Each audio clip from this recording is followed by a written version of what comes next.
لیکن زیادہ تر جو ہے انحصار وہ گیس پر ہے، گیس انڈسٹری میں ہے. اور ہمارے پاکستانیز بھی جو انجینئرز ہیں، ڈاکٹرز ہیں، پروفیشنلز ہیں، وہ قطر میں ہیں. اور امیر قطر نے باقاعدہ پاکستانیوں کو سراہا ہے کہ قطر کی ترقی میں پاکستانیوں کا کردار جو ہے وہ بہت اہم ہے. ظاہر سی بات ہے، جب انسان محنت سے کام کر رہا ہو تو پھر اس کو سراہا تو جاتا ہے. بالکل ایسے. اچھا سر، آپ کی کیا حال چال ہیں؟ ٹھیک ٹھاک ہے؟ اچھا، ایجوکیشن سسٹم بات کریں گے. آپ کیا سمجھتے ہیں ہمارا جو اس ٹائم ایجوکیشن سسٹم ہے، آپ اس سے سیٹسفائی ہیں؟ ہمارے تو اسٹوڈنٹس بڑے کنفیوز ہیں. جی جی، اس میں بہت بہتری کی ضرورت ہے. اصل میں سیریسلی اس میں کوئی امپروومنٹ کی کوشش کی نہیں جاتی.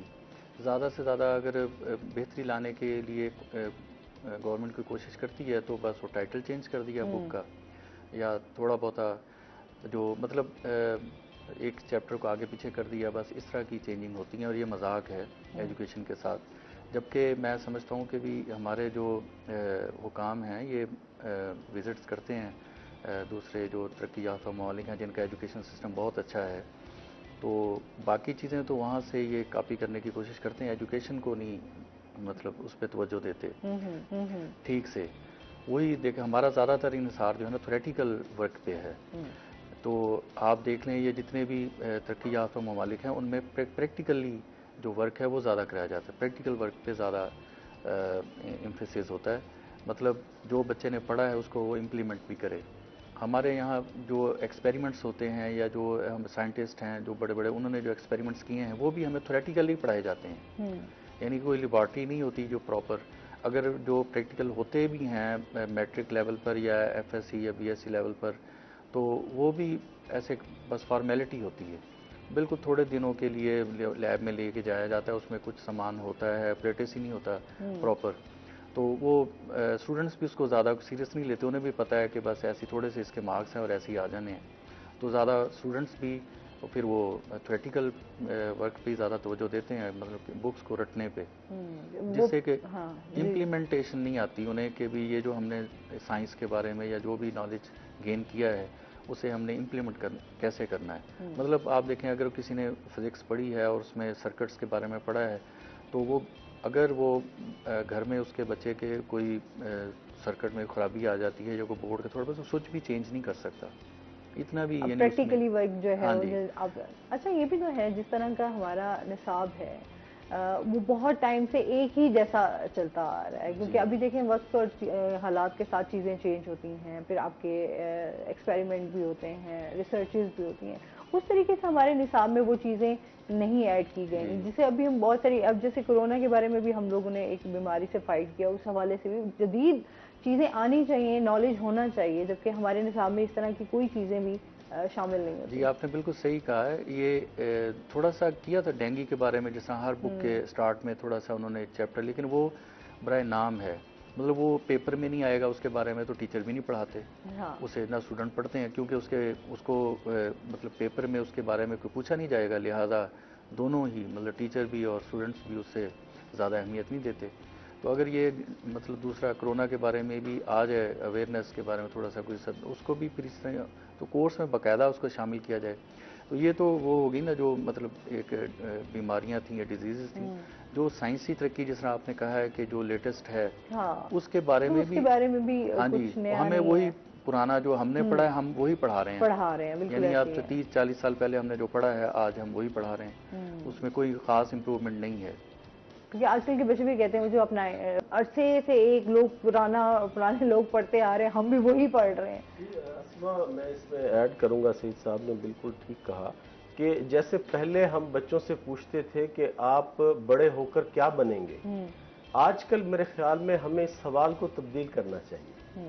آج کل ہمیں بچوں سے پوچھنا چاہیے کہ آپ بڑے ہو کر کیا بنائیں گے، کیونکہ بننے کی بجائے بنانے کی طرف جو ہے وہ ہمیں توجہ دینی ہوگی اور بچوں کو پریکٹیکل امپلیمنٹیشن جو ہے تھیوری کی اس کی طرف ہمیں لے کے جانا ہوگا.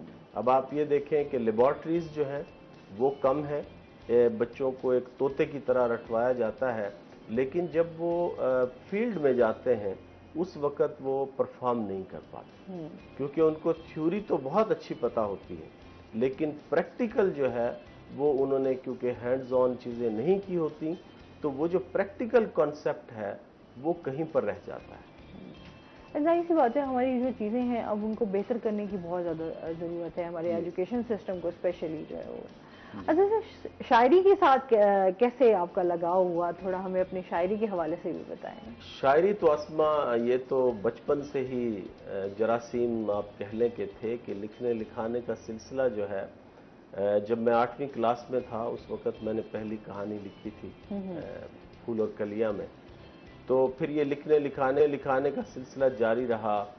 تو جب میں گورنمنٹ کالج آف سائنس میں گیا تو وہاں پر میرے پاس کچھ دوست آنا شروع ہوئے کہ جی یہ ہم نے شاعری کی ہے آپ اسے ذرا تصحیح کر دیں اس شاعری کی. تو اس وقت تو کیونکہ میں بھی لکھنے لکھانے میں اور اس ادب میں بہت نیا تھا تو جب میں نے ان کی شاعری دیکھی تو وہاں سے میری لرننگ سٹارٹ ہوئی کہ شتر گربگی کیا ہے, کیسے شاعری کی جاتی ہے, اس کے رموز کیا ہے, وزن کیسے رکھنا ہے. اور پھر اساتذہ کی مجھے سپورٹ شامل رہی. سائنس کالج کے ہمارے ہیڈ آف دا ڈپارٹمنٹ ہوتے تھے اقبال عباس نقوی صاحب, تو وہ خاص محبت کرتے تھے کہ یہ بچہ ہے تو سائنس ذہن کا لیکن اس کا ادب کی طرف بھی جھکاؤ ہے. تو آج بھی انجینئرنگ پروفیشن جو ہے وہ اڈاپٹ کرتے ہوئے یہ کہیں پر میں چھوڑ نہیں پایا اس کو. تو یہ ابھی جو ہے میرے ساتھ ساتھ چل رہا ہے اور انشاءاللہ جب تک زندگی ہے چلتا ہی رہے گا. کس طرح کی شاعری آپ کو کرنا پسند ہے؟ میں دراصل اردو شاعری جو ہے میں کرتا ہوں لیکن کیونکہ ہریانوی جو ہے وہ میری مادری زبان ہے تو میں ہریانوی میں بھی شاعری کرتا ہوں. کیونکہ انسان جتنا اچھا اظہار اپنی مادری زبان میں کر سکتا ہے وہ دوسری زبانوں میں نہیں کر سکتا. تو ہریانوی میں بھی میں نے شاعری کی ہے اور اردو میں تو میری کتاب ابھی حال ہی میں شائع ہوئی ہے, جگنو ہے میری مٹھی میں. ہاں جی بالکل, میرے پاس ابھی موجود بھی ہے آپ کی بک جو ہے جو کہ ہم ناظرین کو بھی دکھا سکتے ہیں. یہ بک ان کی ہمارے پاس ہے, جگنو ہے میری مٹھی میں. اس کا کیا عنوان ہے تھوڑا اس کے حوالے سے ایکچولی اسما نورین میرا زیادہ تعلق بچوں سے رہا ہے کیونکہ میں بچوں کا ہی ادیب تھا اور بچوں کی موٹیویشن کے حوالے سے میں نے بہت کام کیا ملتان میں بھی اور بیرون ملک جا کر بھی مجھے یہ کمی محسوس ہوئی کہ ہمیں تو نانی بھی تھی ہمارے پاس, دادی بھی تھیں, تایا چچا سب کچھ تھے تو لیکن یہ جو بچے پردیس میں رہ رہے ہیں یہ اپنے وطن سے دور ہے, اپنی مٹی سے دور ہے اور پھر ملٹی کلچرل سوسائٹی میں پروان چڑھ رہے ہیں. تو اگر ہم ان کو ان کی روٹس سے نہیں جوڑیں گے تو اس کا مطلب یہ ہے کہ ہم اپنا فرض جو ہے وہ ادا نہیں کر پا رہے. تو میں نے بچوں کے اوپر ہی زیادہ کام کیا اور بچوں کو موٹیویشن, کمیونیکیشن, اس حوالے سے اردو رائٹنگ اس پر میں نے کام کیا تو میں بچوں کے ساتھ بہت زیادہ کنیکٹڈ رہا. تو یہ جو ٹائٹل ہے میرا یہ ان بچوں کے نام ہے کہ وہ سمجھتے رہے جگنو ہے میری مٹھی میں اور میں کہ ستارہ چھپا کے بیٹھا تھا. تو یہ ان سے انسپائر ہو کے تو وہ جگنو جو روشنیاں بکھیر رہے ہیں اور مزید روشنیاں بھی بکھیریں گے اور شاید جگنو ہمارے بچوں نے تو دیکھا بھی نہ ہو تو میں انہیں امیجنیشن کراتا ہوتا ہوں کہ یہ وہی جگنو ہے کہ جو رات کے اندھیرے میں ایک ٹمٹماتی ہوئی لائٹ آتی ہے اور جو آپ کے چہروں پہ مسکراہٹ لے آتی تھی اور امید کی ایک کرن تھی. تو اسی کو لے کر اس قافلے کو میں آگے چل رہا ہوں. یہ تو بہت اچھی بات ہے. کوئی شاعری بھی ہمیں سنا دیں. جی بالکل, آپ کو شاعری سنائیں گے اور کیونکہ ابھی مادری زبان کا ذکر ہوا ہے اور ہریانوی جو ہے وہ میری مادری زبان ہے تو میں چاہوں گا کہ تھوڑا سا ذائقہ آپ کو بھی اور آپ کے دیکھنے والوں کو بھی میری مادری زبان کا ملے کہ اپنا کلچر ریت پرانی کون بتاوے گا, اپنا کلچر ریت پرانی کون بتاوے گا, پردیساں میں دیس کہانی کون بتاوے گا, اور گھوڑے بیچ کے سون آڑے اس دن کے راجے نے,